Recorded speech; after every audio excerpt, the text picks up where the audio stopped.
River mean. This is a song that's meant a lot to Johnny over the past few months.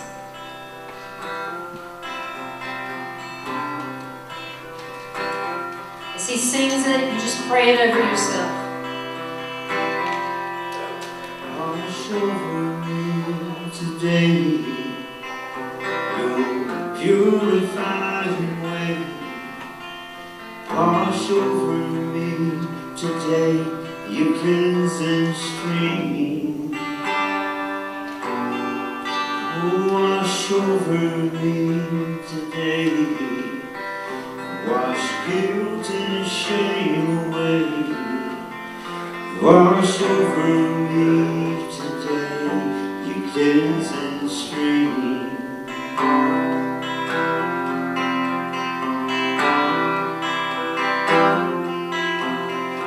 Wash over me today, your purifying ways. Wash over me today, you cleansing stream. Oh, wash over me today, wash guilt and shame away. Wash over me today, you cleansing stream. And take this heart and make it yours. Take this mind, transform it to. Lord, take this life and make it yours, oh Lord. I'll be yours alone today.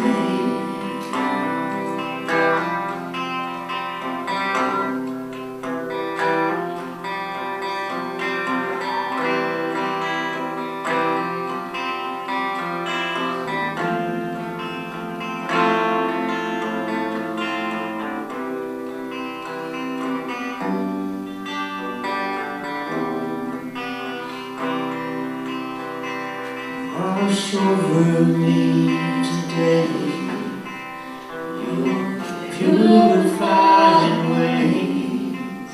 Wash over me today, your cleansing stream. Oh, wash over me today, wash guilt and shame away. Wash over me today, your cleansing stream. And take this heart and make it yours. And take this mind, transform it too. And take this life and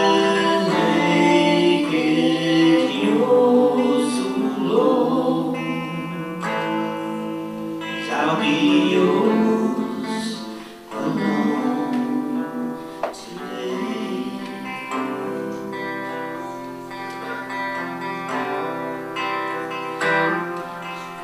I'll be yours alone today.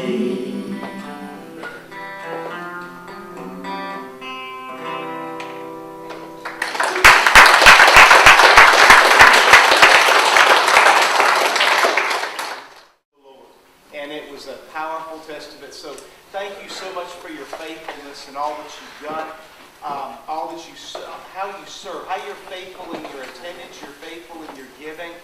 And I've often said that this is the best church.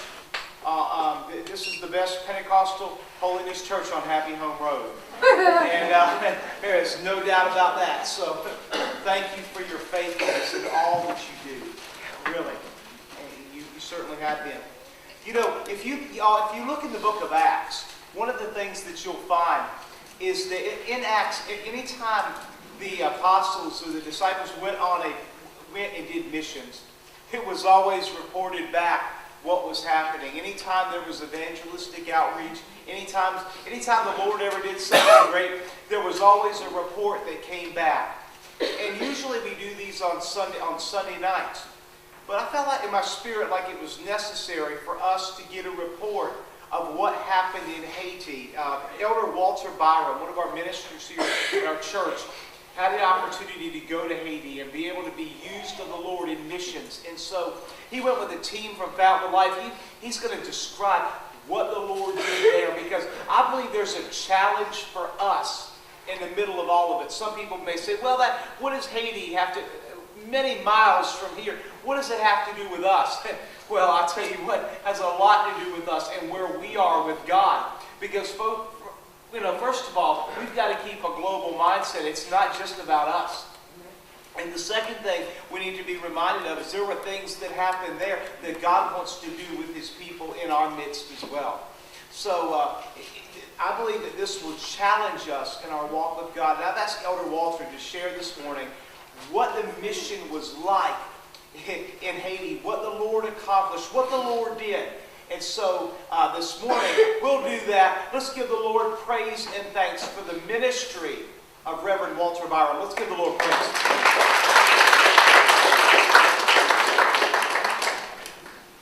Yeah, I'm too good. Ooh, hello. Sorry. That's fine. Good morning, everybody. It's good to see all of you. I first began to say, I don't know how Brian Sawyer does it. I think he took 2,000 pictures, some over 2,000 pictures on this trip. I took some over 1,000, and I'm not really a picture taker. But then you need to narrow it down for just a handful to try to communicate, what took place. But it for sure was a challenge for me. But thank you all for being here today. Which one are you? Sure. What I've got planned is I've got a handful of pictures that hopefully it will convey what took place. And then after that, I've got something I feel like is for maybe someone or someones, if that's a word, here this morning. I made a few notes early this morning, kind of maybe a sermonette or something after we finish up. But let's get started. January the 7th through basically January the 15th, we left real early on a Thursday morning and got back real early on a Friday morning. And I was excited to go and excited to get back. And a lot of emotions and just a lot of, I told someone there was a lot of memories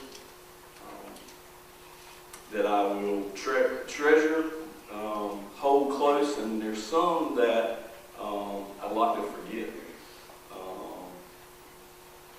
But we'll move on.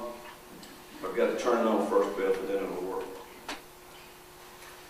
Where we went to Haiti, and on this picture, just so we'll have a little reference here, Haiti is basically the same island as Dominican Republic.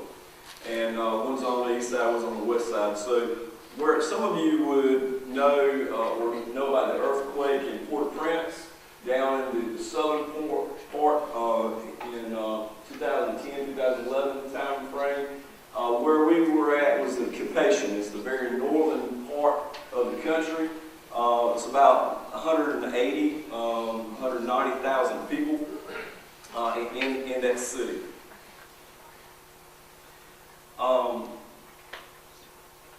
This probably won't mean anything to anybody except me. This was taken about 2 o'clock Thursday morning, heading to Fountain of Life, and just listening to some music.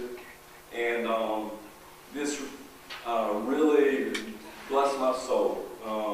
When I was going, the Holy Spirit was just speaking to me, and I heard the same song while we were in Haiti. And that thought of me riding towards Fountain of Life on my first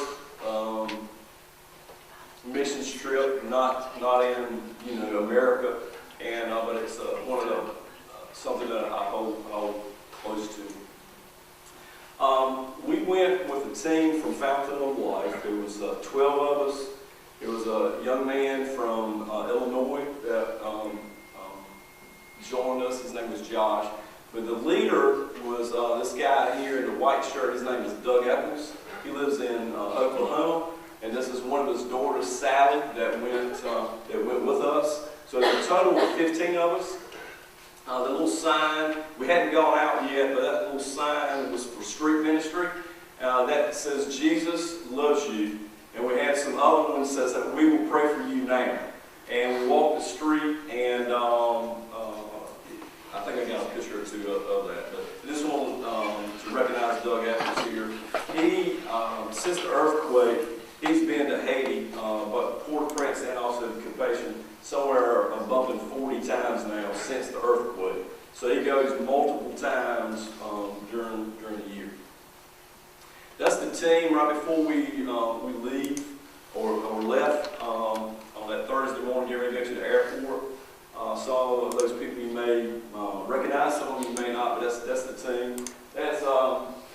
This is the shirt everybody wore. Speaks about the Fountain of Life on the front, about the missions outreach team. But this is what it's got, the kind of hand sign. It's got Compassion noted up there in a little dot. Compassion for Haiti.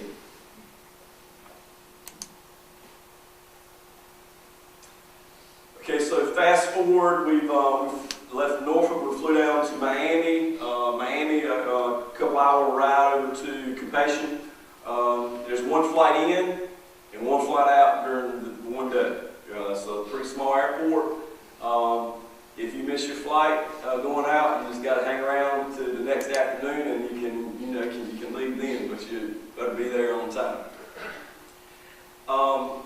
This is part of my good memories and my bad memories right here. But this is our bags. We stayed at like a bed and breakfast type place. But our bags, we had a lot of bags that we carried that had stuffed animals, adult Bibles, storybooks, biblical storybooks for the kids. I can't even think. We had some flutes there, just a whole gamut of things.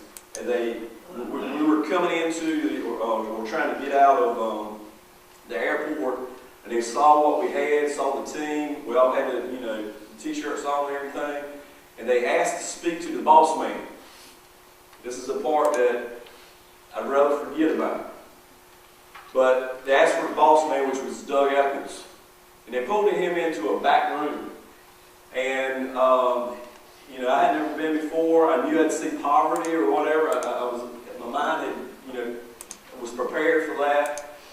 But they pulled him in the back room. Now, I still don't know to this day how much they charged him. But they would not let us into the country until he paid more money to them. They knew why we were there, to try to help the people out, but just the corruption that was there it still doesn't sit with me well today. And a quick story, this was earlier, I think about 5 years ago. He had 3 tanks he was trying to get into to help with water source. 3 different tanks.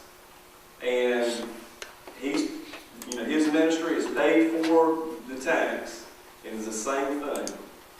It charged him $5,000 a piece. That's after he negotiated them down. $15,000 to help out. So we need to pray for the corruption of government. Certainly we've got it in our country too, but we'll move on. This is one of my notes I had. One of the ladies, her name's down here, Michelle, wrote everyone a daily prayer and daily scripture. It was personalized, had our name in the prayer and everything. And this is just one of them. I was reading mine for that day. And what I would do, I'd get it out in the morning, I'd read it, and then I would just stick it in my pocket just to keep with me and to encourage me. But I just want to recognize her because it meant a lot, this ministry here. Words of encouragement, right? It means a whole lot. So I'll speak that to somebody who needs to continue to walk in that. Some of these pictures are easy to see, and some of them are not so great, right? But what this is, we got there Thursday, had dinner, and prepared for early morning to lay cement for. So Friday during the day and Saturday during the day, we laid cement, concrete work. So what that little white pipe is actually white for the plumbers in the house. It's just PVC pipe, but it actually had wire running through it. And you better, if you're wiring in Haiti, you better be paying attention because you just never know what's going to come out or what it looks like. I saw one place I went to, it just had wire running to it up a tree and had an indoor fixture nailed to the tree. It's amazing. And that was one of the nicer places. There's the buckets. Everybody's taking a break right now, but everything's done by hand. The sand was dumped outside on the street. So the sand, the rocks, the bags of cement, everything's done by hand. The mixing, there was no cement truck, there was no wheelbarrow. Everything by hand and shovel and buckets. And I don't know how large the place was. I didn't measure it, but I would say maybe a 50 by 50. Very, very primitive the way they did it. There was no forms, but that's how they leveled everything out. A little strike board, maybe 6 feet wide. There was no forms. They did have a line to keep it somewhat level, but it was interesting the way they did it. We're coming along. We're probably about halfway to the project right there. It wasn't just our team, but there were several people from the church that helped out, and thank God for that. I don't know, we might still be down there working on it, but we didn't have to help other people. All right, so this is somewhat of a timeline.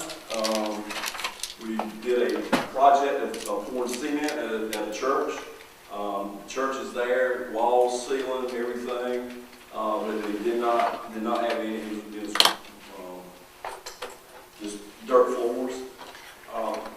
In 3 nights we had a crusade, and that was about an hour out from where we were staying at. It was at a place called True de Nord, and I would say the crowds ran probably from 1,500 to 2,500 people. It was a good crowd every night. Right here is, and this is one of the funny memories I'll share with you. The guy in the blue, that's Doug Evans, he's asking Brian, I didn't know what they were doing, I was just snapping pictures, I just happened to catch it. Well, he's asking Brian to address the crowd.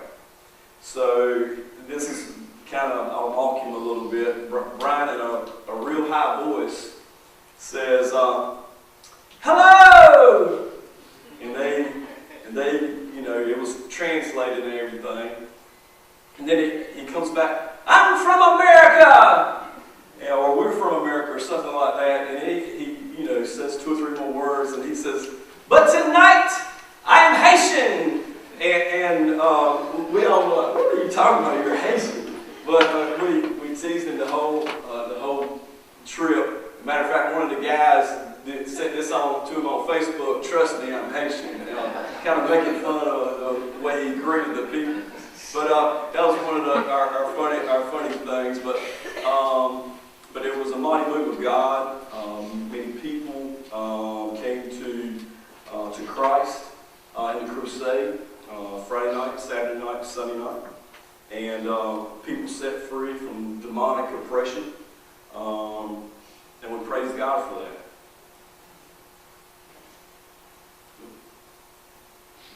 This is just another shot. The next morning, so we worked Friday. We went to the crusade Friday night. And we were getting back about 11:30, so we're kind of tired. And everything's just happening so fast. But I think it was Saturday morning or Sunday morning, I realized the place that we were staying at was really a really nice place. It was pretty. The setting was pretty. So this is looking at it from the terrace of where we stayed at. That's the name of the place we stayed. And it's actually the name of the mountain. And the people who owned this facility or this hotel actually owned the mountain. And really, really nice people. This is just another shot. And this is actually that flower. It's the habitation of a laurel. And that laurel is that pink flower. And that's actually, like I said, the name of the mountain. This is looking over that balcony. It's very pretty from a distance, but a lot of trash and a lot of need. You can see it's very evident that Christianity has has its handprint or stamp there. It wasn't, and I'll throw in a few random pictures like that. It says Psalms 23 on the very top of it. It says thank or merci Jesus.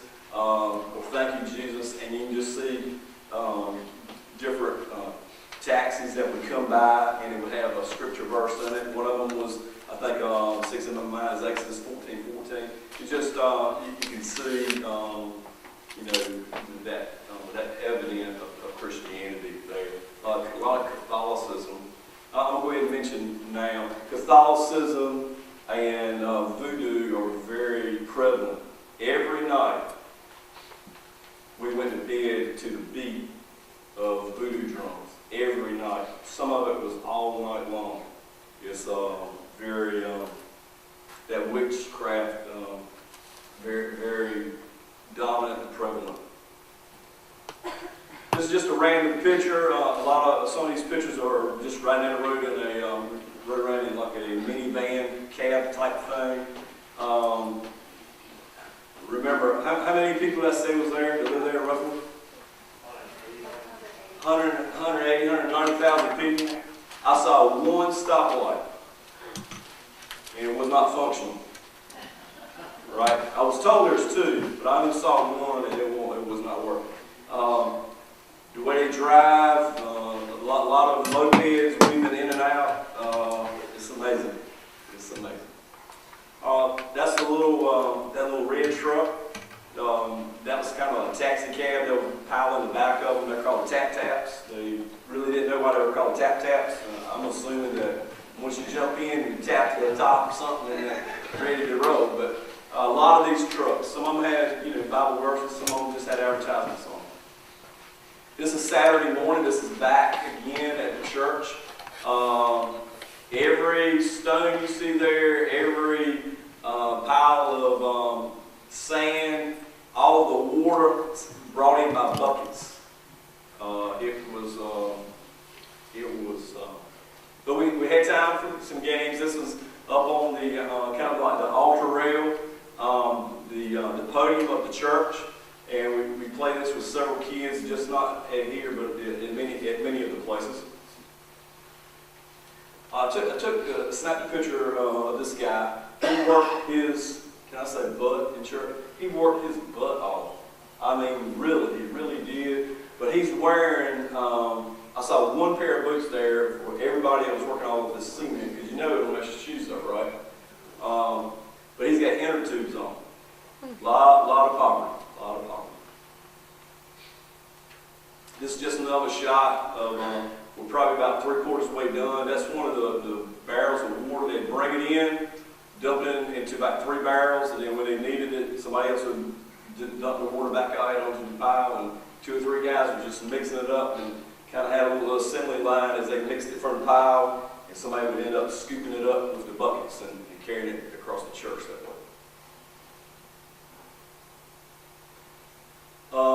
What I was trying to do, I've got a timeline, and then I'm throwing in some random pictures. Okay, so this is one of the random pictures. It says 1,000 up there for the charge.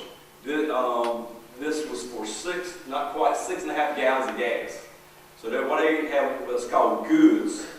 So that 1,000 goods is equivalent to about roughly $30.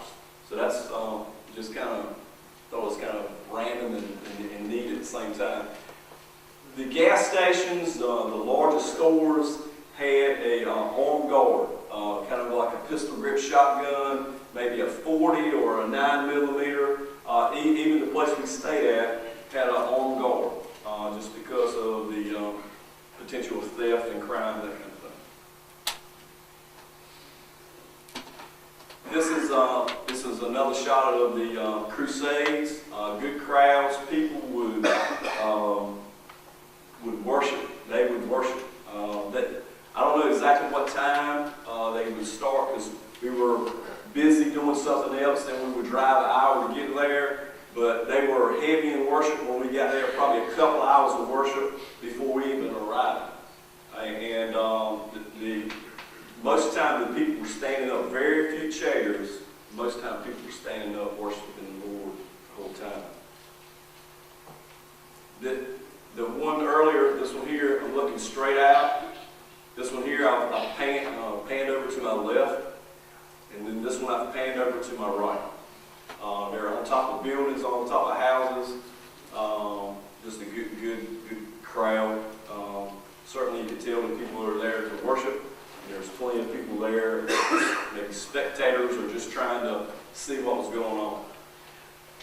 This is yours truly at that same church. This is Sunday morning, same church where we poured the cement at. So on that Sunday morning, we split up and we ministered at 4 different churches. And that's, sometimes it's hard enough, Adam, for me to get my words out anyhow, but really working with an interpreter, it was a challenge for me doing that. But it was I would say at church, there's probably a couple hundred people there. There's no safety codes. I mentioned the wiring. I was speaking to probably 100 people down here, and they had like I'm going to say it was a 10-foot second floor on the sides, and then it would widen up in the back, and then it would wrap around. There's no railing. People walking through, I mean, if they stumbled or something, they would fall probably 12 or 14 feet. It was, it would never happen in America, I can tell you that. But people there worshiping the Lord. This was I believe, a Baptist church. This is after that Sunday morning service. This is Woody and Randy. Both of them are from Fountain of Life, and that's his name is Hatson. He was supposed to interpret for me. He traveled with us the whole time. He and one other guy named Silvio, real great guys. This guy here I already mentioned, he's got a ministry where he feeds children different days of the week, but he's got a pretty good team of feeding kids. I mentioned, I put this picture up here, that last night, this was Sunday night, and there were several people that came up to thank Doug Eccles and thank the team for coming to Haiti to minister to them. This particular lady was one of the ladies that was set free from demonic activity in her life.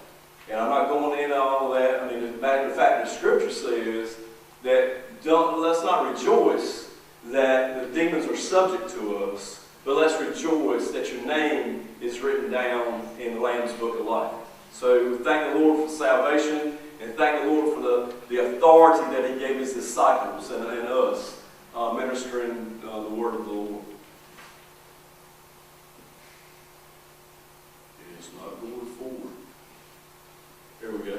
This is the Sunday night last shot of the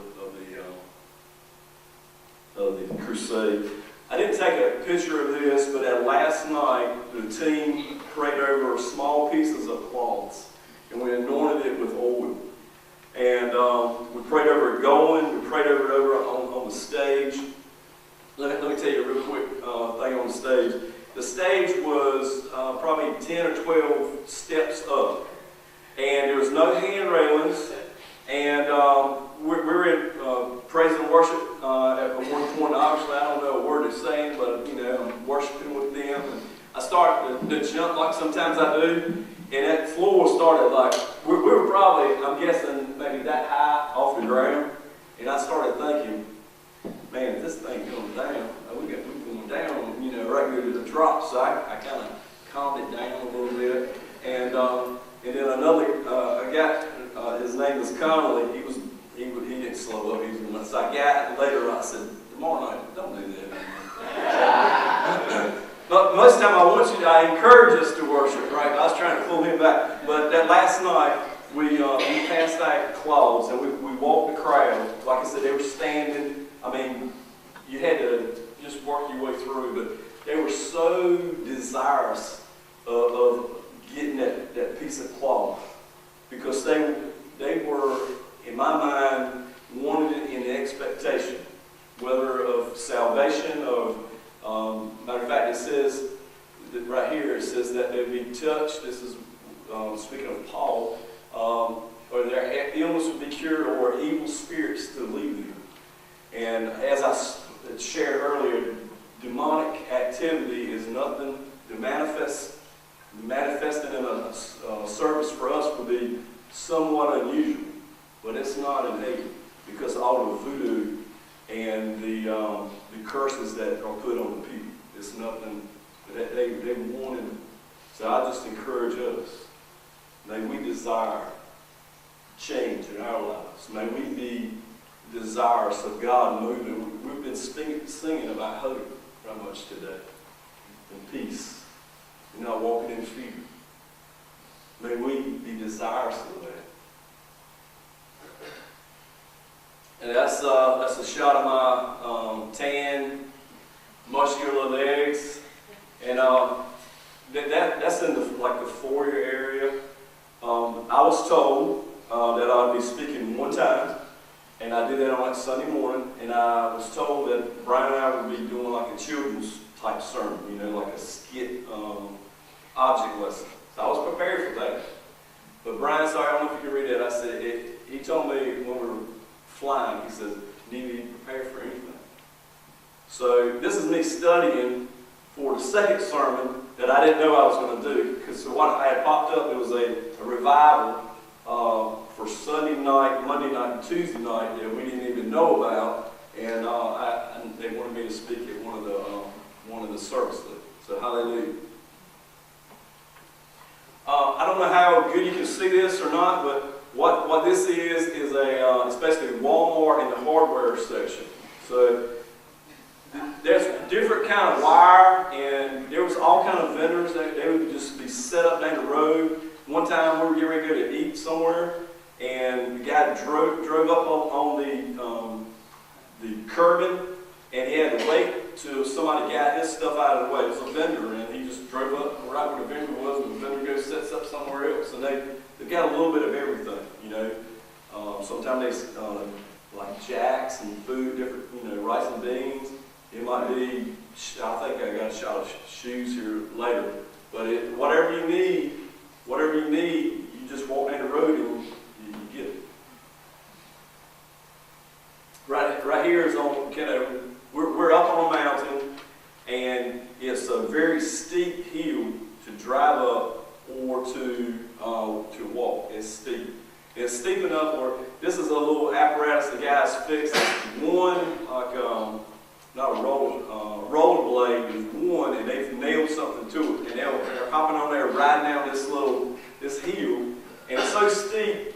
Right here you can see the front guy, he's got that little piece of blue on. He's sitting on a little teeny piece of blue plastic.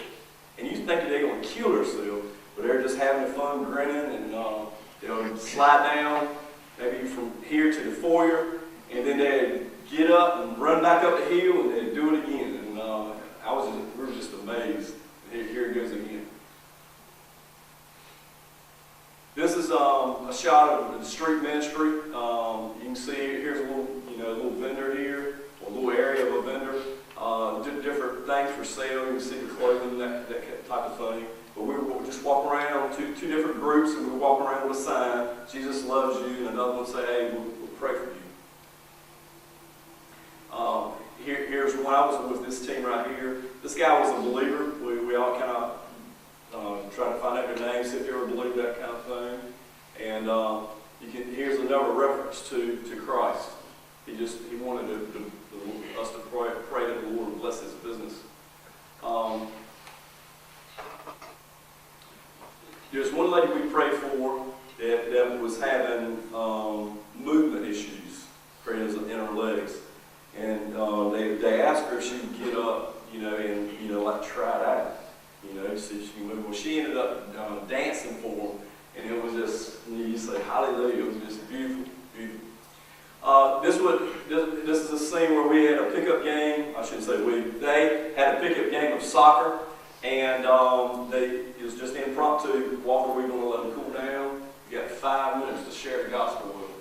So that's just a picture of that taking place.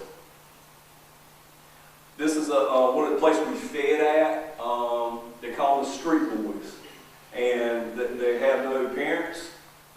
This place does not allow, that's not the right word, they don't have any beds or that kind of thing, but they'll come in, get them off the street during the day, but they release them in the evening.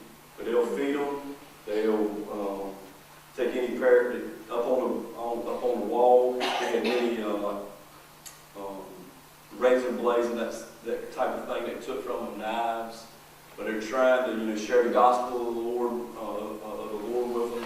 It's just a bad situation. This is Brian with Silvio speaking about God giving us second chances. Hallelujah for second chances. This is us riding by. I mentioned all the vendors. That's where if you need shoes, that's where you go. You right down the road and pick your shoes up and that kind of thing. So that was another vendor. This is at the church where we were to see me at. We played a few games with them, passing apples. We did a competition of the guys against the girls, giving a little candy prize or something like that. A lot of excitement in the air. This is like a plate. I think we fed at 7 places.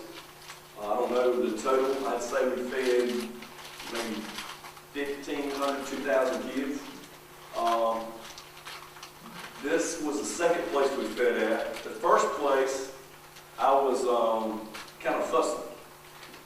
And you can see, I don't know if I got a close up, because I don't know which one I showed. Let's see if I got a close up. You can see kind of how big those plates are and how little some of the kids are. And I was fussing. I said, dude, we can feed more people, right? Let's make smaller plates and let's feed more people.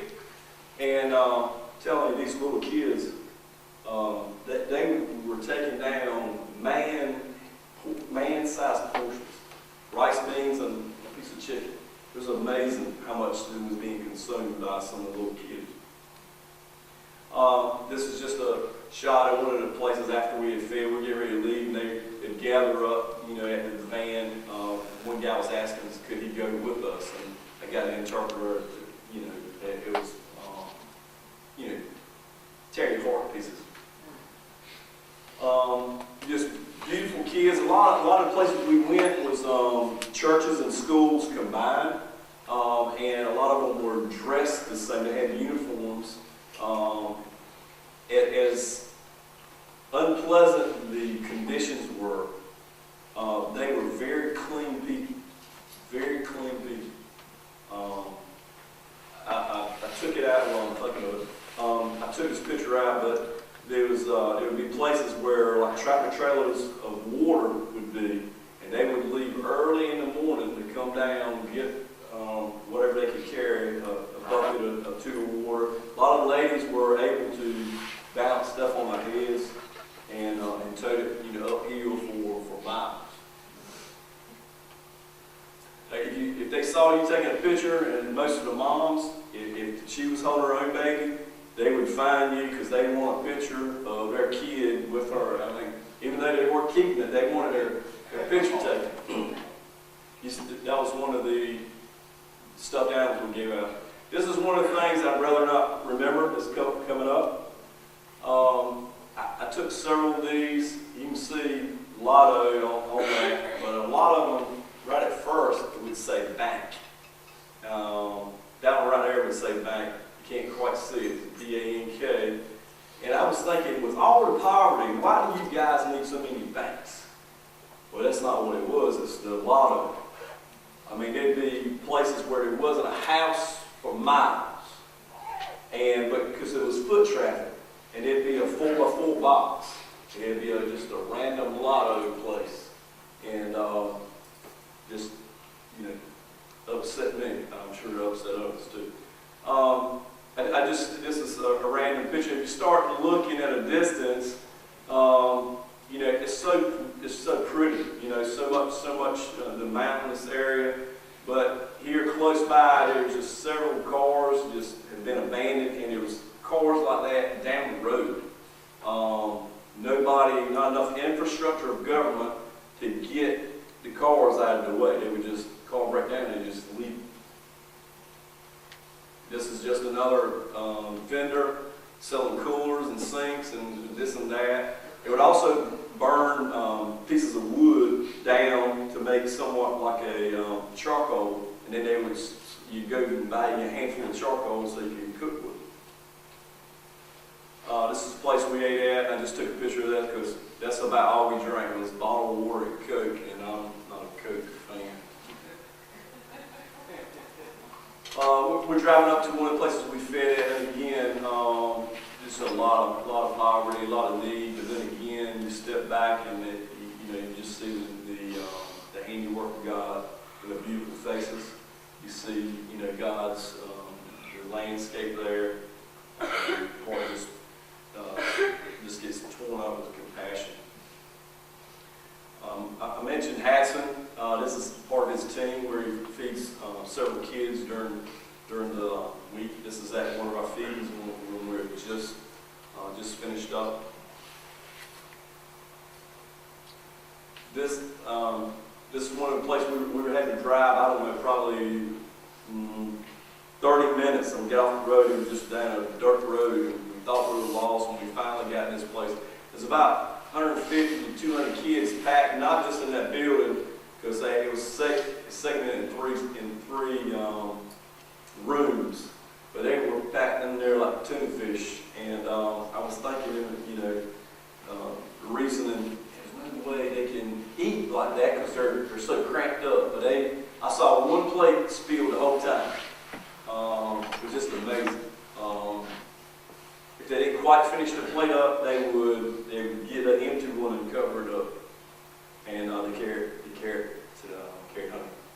This is just another place that we fed and playing the games.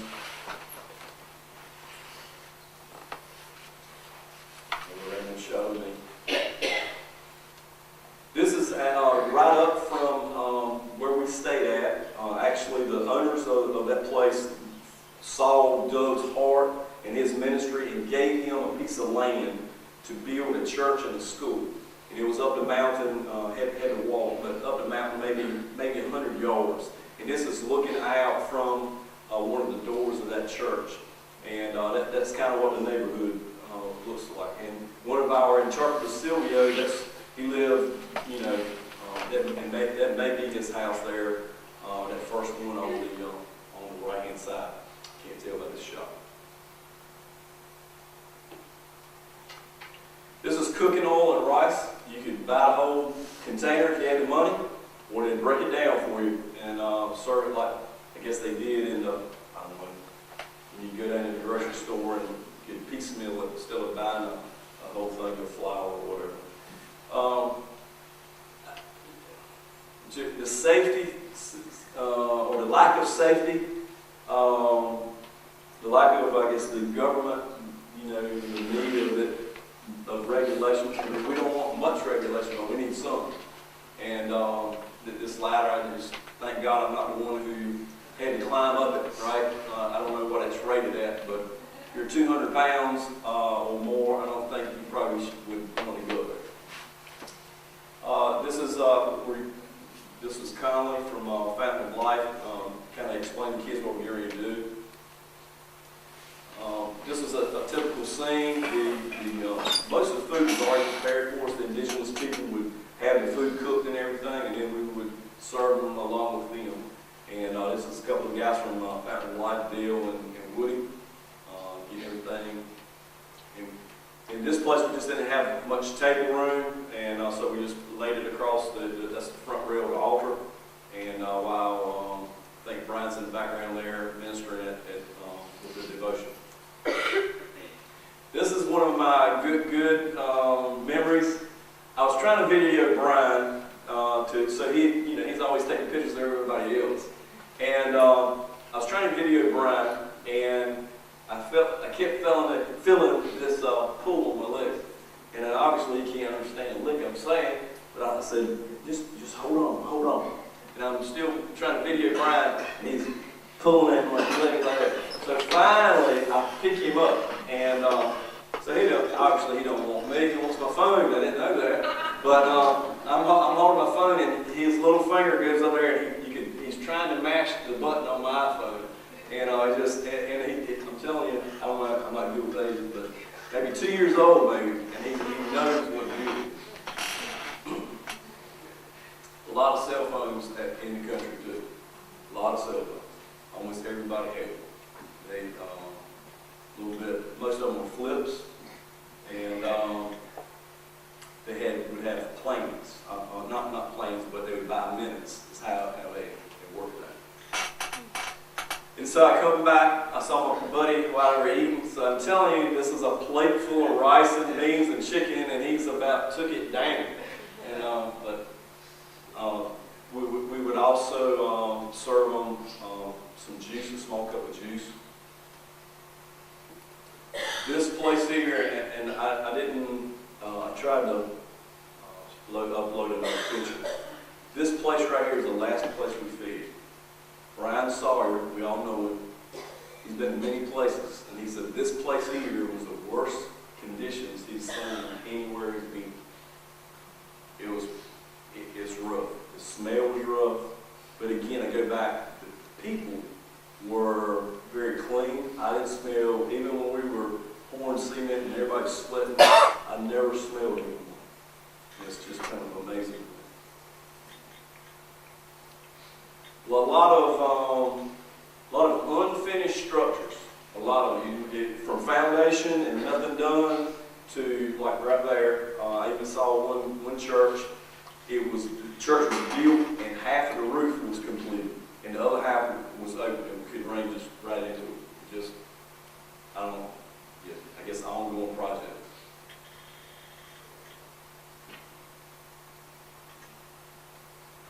This was at the same place. This is a shop of, we just passed out these storybooks, Bible storybooks, and it was in there. They speak Creole, and this was, they had found some in their language. This little shot of it.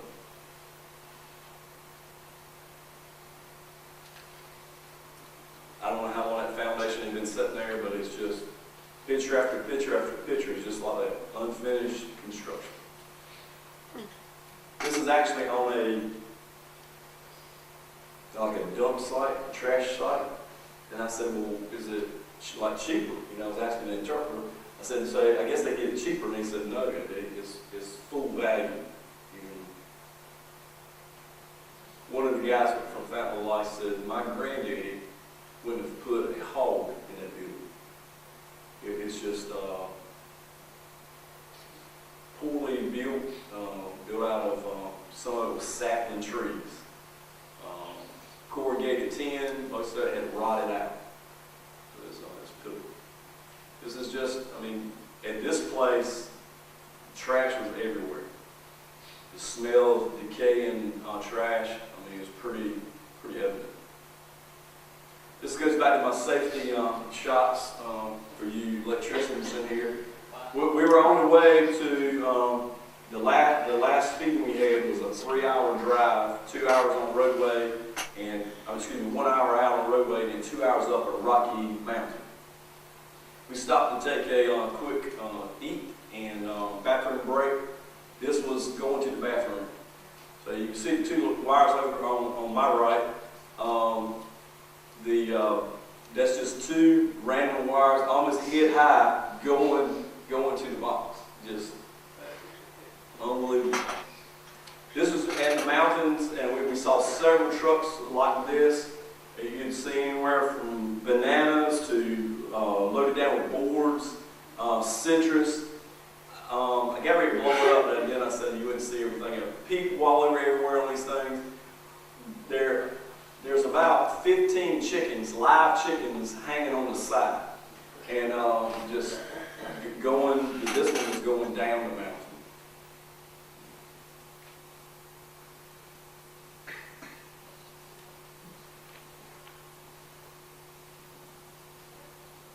I actually pulled this in a little bit, but within that one shot, there was a woman washing her pots. Obviously, you can see. You can see a live hog sitting there, and there was a couple of kids, on the one I'm looking at, to my right, taking a bath. The same shot. Who's ready to eat out of this pots and pan? Yeah. But there's so much beauty there. This is going up to the mountain. It's called the place we went to is called Key, and it's an orphanage, and about 60 kids live there, from 5 to 17, and we're able to minister to them, to feed them. And this is, I'm not going to tell this full story, but it's a funny story. I'm not going to complete it. This is Wayne from Fountain of Life. There is a, if y'all can see, this ain't not showing good, but you see that plate, that colored up plate off from the brown? That was goat. I ate goat twice, and this was really good. But the brown plate is full of something, and that's all I'm going to say. If y'all want to know more, you can ask me after service. But the goat was good. Brian started off when we alternated having devotion, and so what he did was challenge him, and this guy he wore Brian out. He wore him out.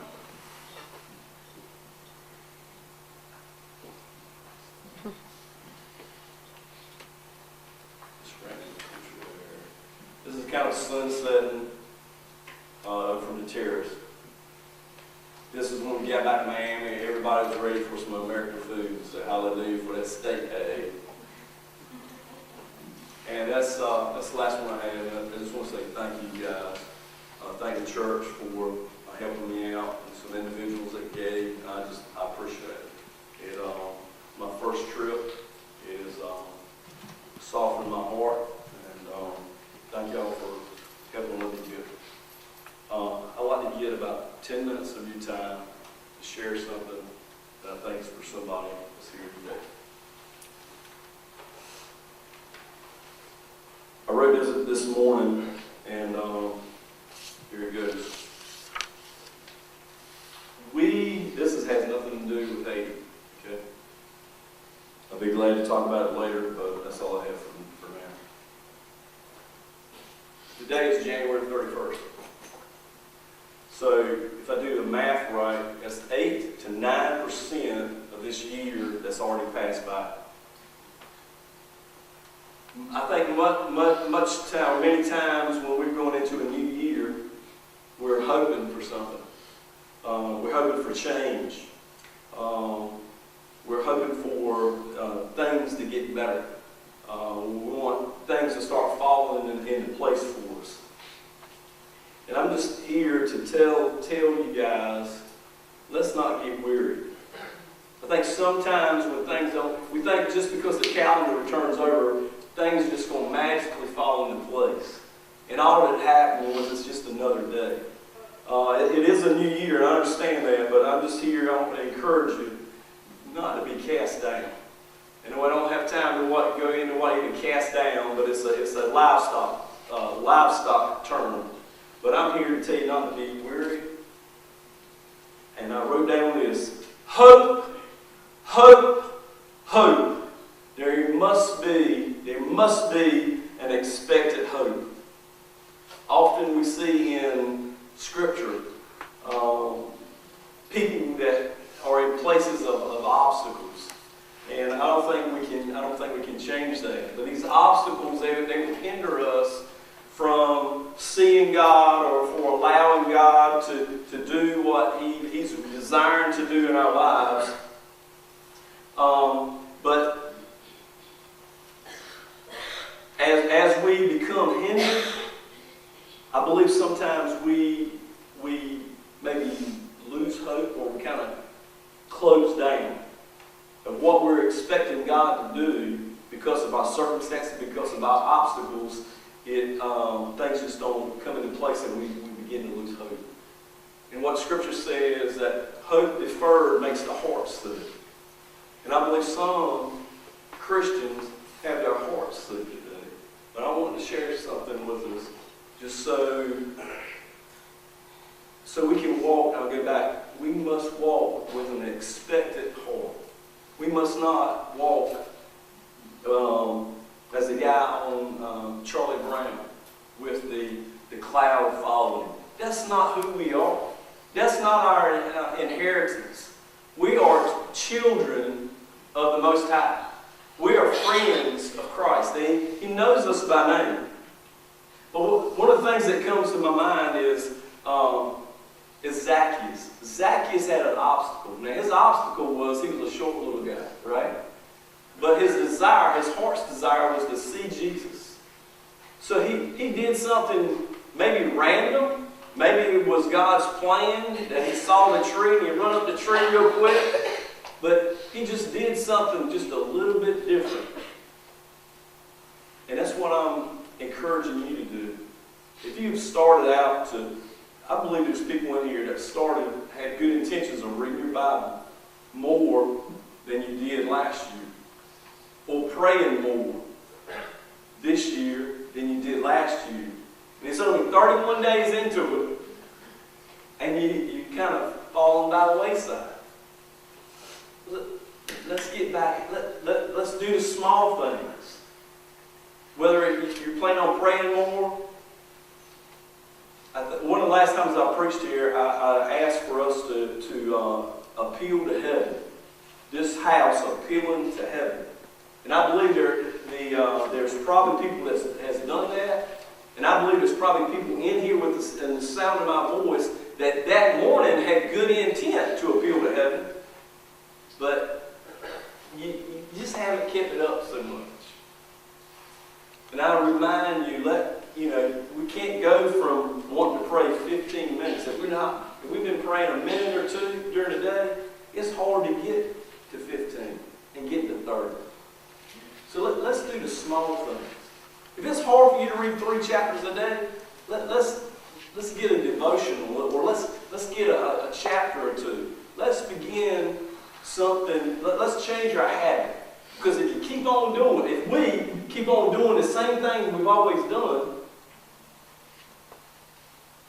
we're going to have the same results.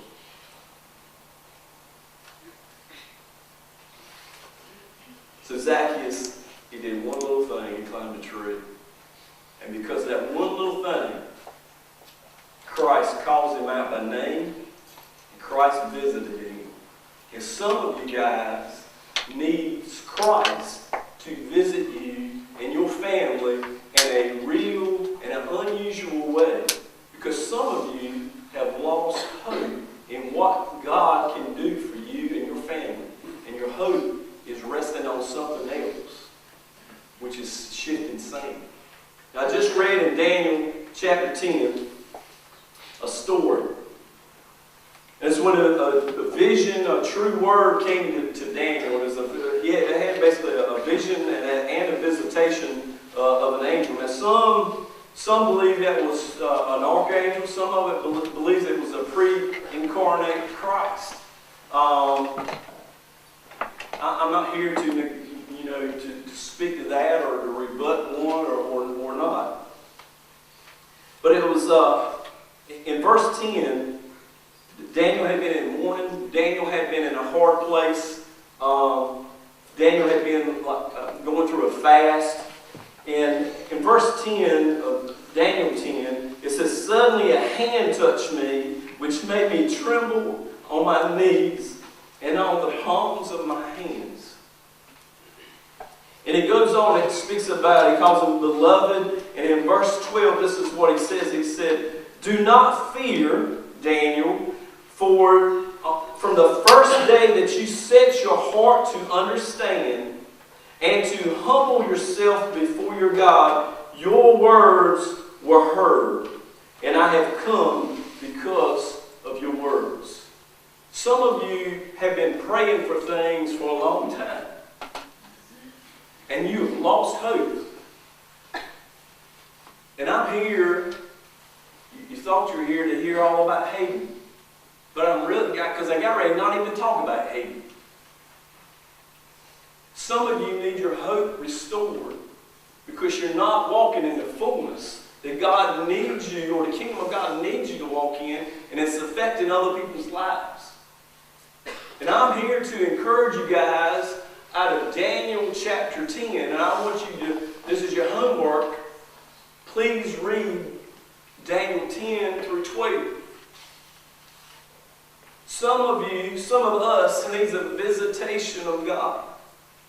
And God, one touch of Christ can change everything. It can change our perspective. It can change our circumstances. And it can change what is a hopeless case in our mind to hope being restored. And this angel came and he put him to trembling, and he spoke encouragement. Do not fear. Your prayers have been heard. And the story goes that the answer to the prayer had been delayed because there was a wrestle in the heavens. But then a little bit later, this is verse 18 and 19. This is what 18 says. Then again, the one having the likeness of a man touched me and strengthened me. And he said, I'm going to read out a different translation. It says, O man, greatly beloved. And that's who we are. Each one of us is loved by the Father. And this is the message. It says, O man, greatly beloved, fear not. Peace be to you. Be strong. Yes, be strong. And that's my quick sermonette today. Is to be strong. May the peace of God and the understanding of God rest upon you. Now, I'm going to close with a prayer, and I've got to turn it over to Pastor Tom, or need to turn it over to Pastor Tom. But I'm going to ask everyone to stand. I got ready to single you out because I believe this is for someone or somebody. I'm going to ask everybody if they can stand, and I'm going to pray over you guys. Unless you don't want me to pray over you, then remain seated. And if you're not able to stand, please remain seated. Okay. Or it's difficult.